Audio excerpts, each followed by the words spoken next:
Hey, Emily. Hello. So how's your week been so far? It's great. Really uneventful, but it's going good. Okay, well, so I always like to start off these sessions by asking you what's one positive thing, what's one negative thing, and what's something you're looking forward to. Okay, positive.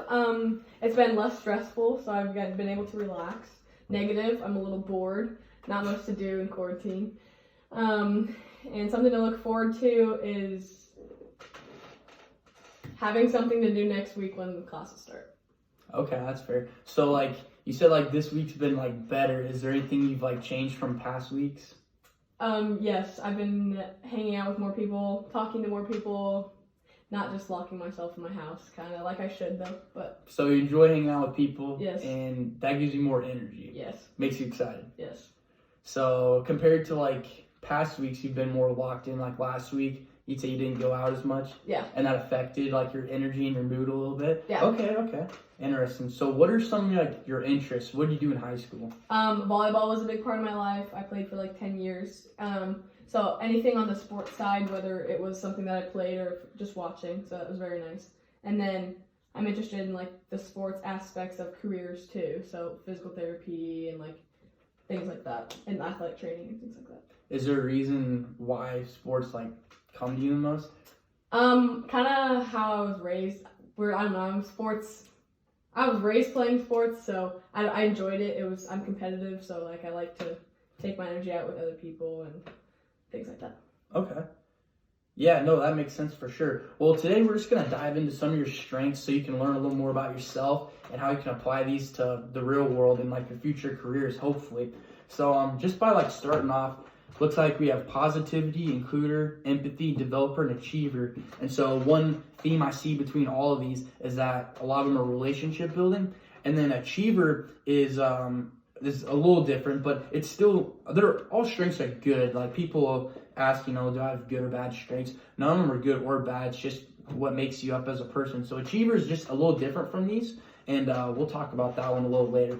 Perfect. So as far as positivity goes, one thing I like to ask people about positivity is, can you normally tell what people's, like how positive people are feeling? Can you sense that? Yeah. So if you go to talk to someone, can you feel like what their levels are like, and how does that affect you? Yeah, so I vibe off of other people like a lot. So if I go to my friends and they're like almost, the majority of them are like, I'm not having the best day, then I'm like, okay, like, tell me about it, like, let me know. But, like, I can tell that they're not having the best day by the way that they, like, present themselves or, like, the emotions that they're displaying. So, like, I can go and, like, confront them and be like, are you good? Like, is everything okay? And I can, like, help them through it. But I vibe off other people, so if other people are having, like, lots of fun, then I, like, also am having lots of fun, and it's just the energy.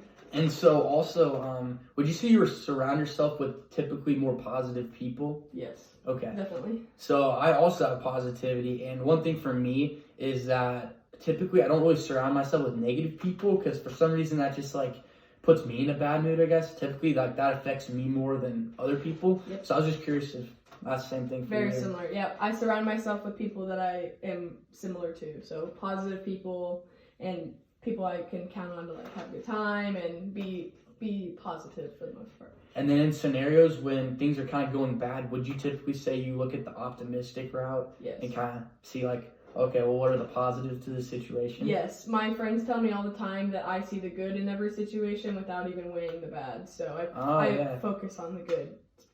Whether that's a good thing, but I strictly stay to the good side of it. Can you give an example? So, let's say... I'm trying to think. Let's think. So let's say I can't think of one.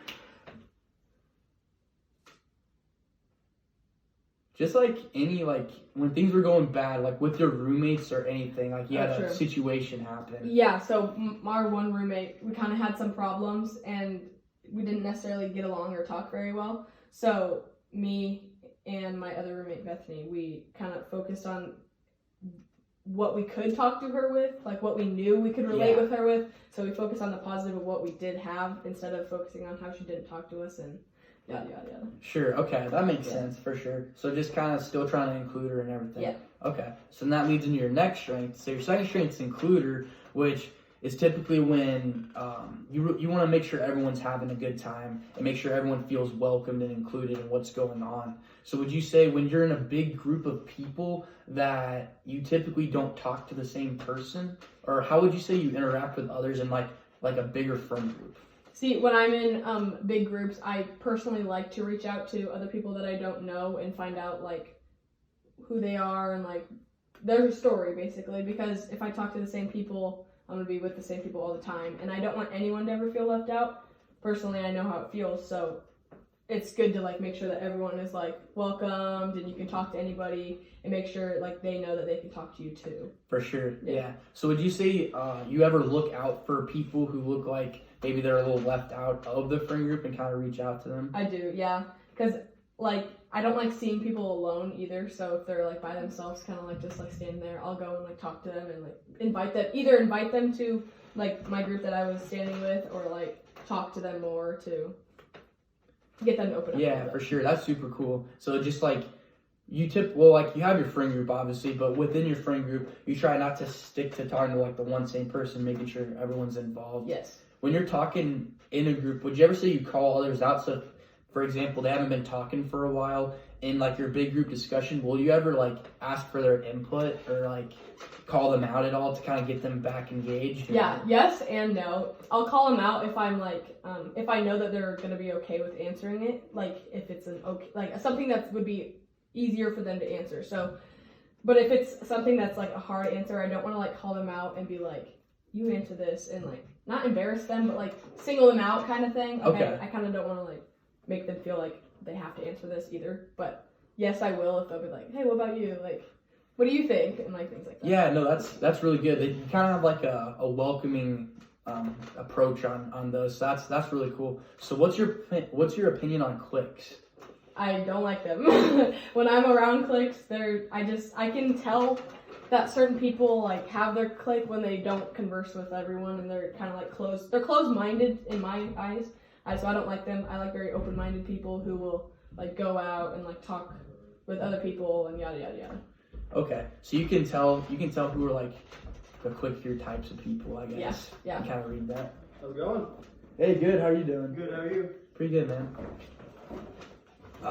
Yeah, okay. So then that kind of leads into the next one. So your third strength's empathy. Yes. And so what's cool about empathy is typically they can read people's emotions and what they're feeling. So one thing I like to ask is, so let's say you walk into a big room, you don't really know anyone. Can you like read the mood of the people in the room? Yeah, I would say yes, because like I said, I vibe off of people, so I kind of have to pick up on like the energy around the room pretty often. So like I kind of see if it's like calm or kind of like a little bit more energetic, and I can like relate that to who I'm talking to. If like they're more energetic, I can put more energy into my conversations with them and things like that. Okay.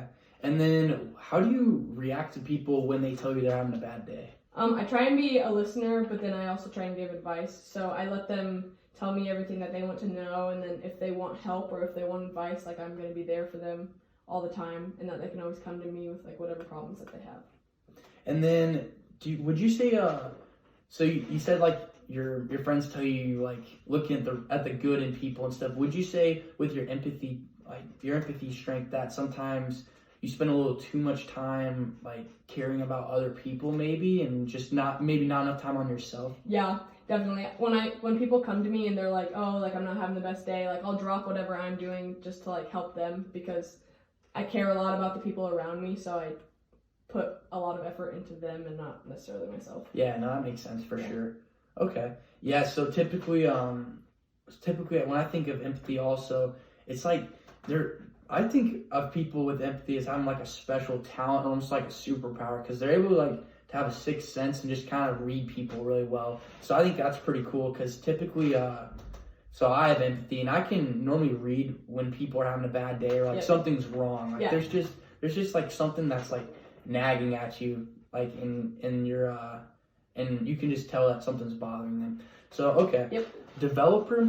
So that's the type of people who like I would say, man, these all kind of connect to each other, but developers, like, you see something in someone and you want to make it better. You want to make something that's already been invented better, essentially. Yeah. So you said how you always see the good in people. Would you say would you say you try to like be helpful to them and try to achieve their goals? So like, let's say they tell you, you know, they want to get an A on their exam and y'all are in the same class. Will you go out of your way to help them out? Yes. I do that a lot in school, actually, because me and my friends will bounce ideas back off each other. So it goes both ways. Like, they're like, hey, I want to do good on this. I need help studying. I'll be like, perfect. We'll work together and like figure this out. And I did that a lot with volleyball too. Like when people wanted help on like certain skills, they would come to me, and because they know that I would like be there for them and like help them push through their goals and like strive to get better.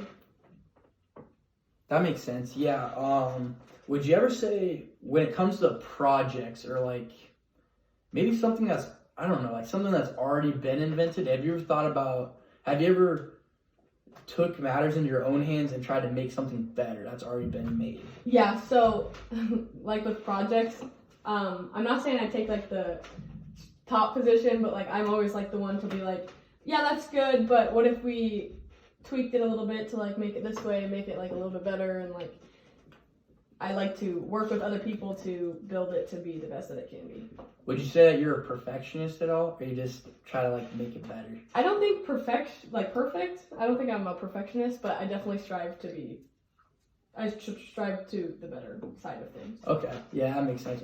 So then your last one is your only one that's not relationship building. That's achiever. So achievers are hard workers. That's what they're known for, and they like to get stuff done. So do you have a list of some kind that you make every morning when you wake up, or do you use a calendar at all? Yeah, so I have a planner, and I definitely am in it all the time, like with school. I have all my assignments written down and everything, like meetings and things like that, things I have to do for the day.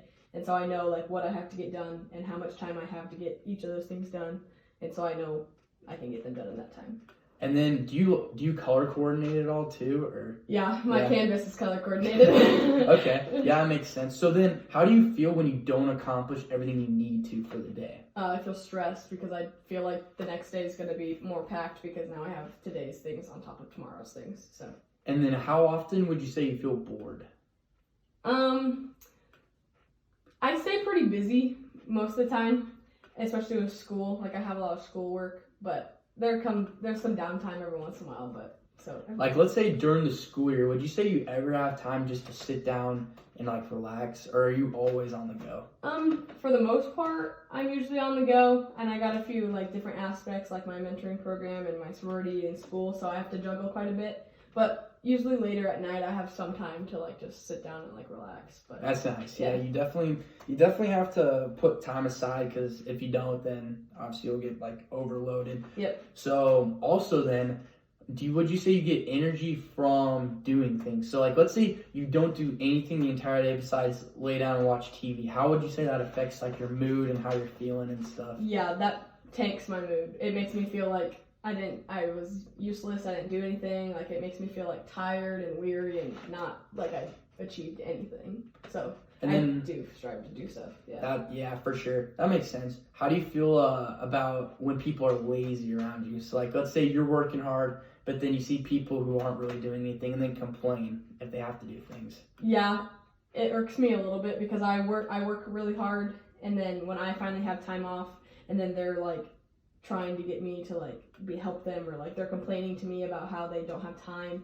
when they like procrastinated their work and stuff. It does irk me a little bit, but I understand that like procrastination is a thing. It even happens to me. Like it happens, so it doesn't bother me too much, but a little bit, yeah.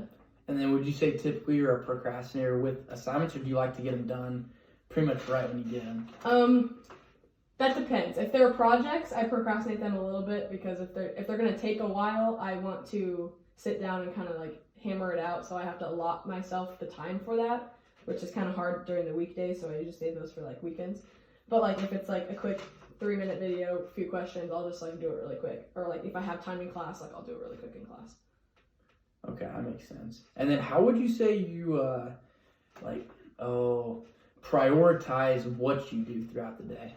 Okay, so I try and get the most done that I can that needs to be done first. So obviously, first comes is due first. I do that first. Yeah, okay. But I do it in a way that I know I'll stay concentrated. So I won't do like my hardest assignment first. I'll save that and kind of wait a minute and kind of like ease myself into my homework, because if I know I start hard right away, I'm going to get lazy and not want to do it. Yeah, so definitely. I kind of do my easy ones first, and then I work towards the hard ones. That's super cool. Yeah, I'm the same way actually. Okay, so then the last thing we need to do is I want you to think of a goal you want to accomplish, whether it's like short term or long term. And then after like talking about that, we'll use your strengths to accomplish that. Okay. So do you have anything in mind? I want to make it into PT school. Okay, so long-term goal. Yeah. Okay. So then, using what you know about these 5 strengths, tell me how you use each strength, or maybe even just like a couple. Okay. How you think you can use a few of these in order to get into PT school? Because that's really hard, obviously. Yeah. So positivity, for sure. I got to keep that positive outlook and tell myself that it's going to be okay, and like I will get it done. I just got to work towards it. My empathy. Sometimes it's about who you know. So if I get out into the work field and I can put myself out there, I can care for certain like companies, like physical therapy companies, and I can care for their patients as if I was working there myself. Definitely, yeah. And developer, that also relates heavy with physical therapy, because developers like want them to strive to be the best. So if they're injured, I want them to strive to do better and like obviously recover completely. And then achiever, stay hard working, because it's going to take a lot of work to get into PT school with like grades and stuff. And then includer, that could go with anything in the work field, but make sure that like people are involved and that everyone feels important within their workplace, and even the clients as well. That's really good. Okay, then my last question is, where would you say you see yourself after college? Like, what's your goal for a couple years after? I know you're going to PT school. Yeah, PT school first, and then hopefully I can find hopefully a clinical, or not like a clinic, a physical therapy clinic to either work at or possibly own my own and work, and hopefully settle down with whenever it comes, settle down and start a family. Is there like a dream place that you want to live? Not really. I kind of just am gonna go where the job takes me, because I might have to go to PT school in a different state. So if I end up liking it there, then maybe I'll stay, but maybe I'll come back to Omaha. I don't know. Kind of see where it takes me. Okay, cool. Yeah, no, it was really great meeting you today, and I hope your strengths serve you right in the future. Thank you. Good luck. Thank you.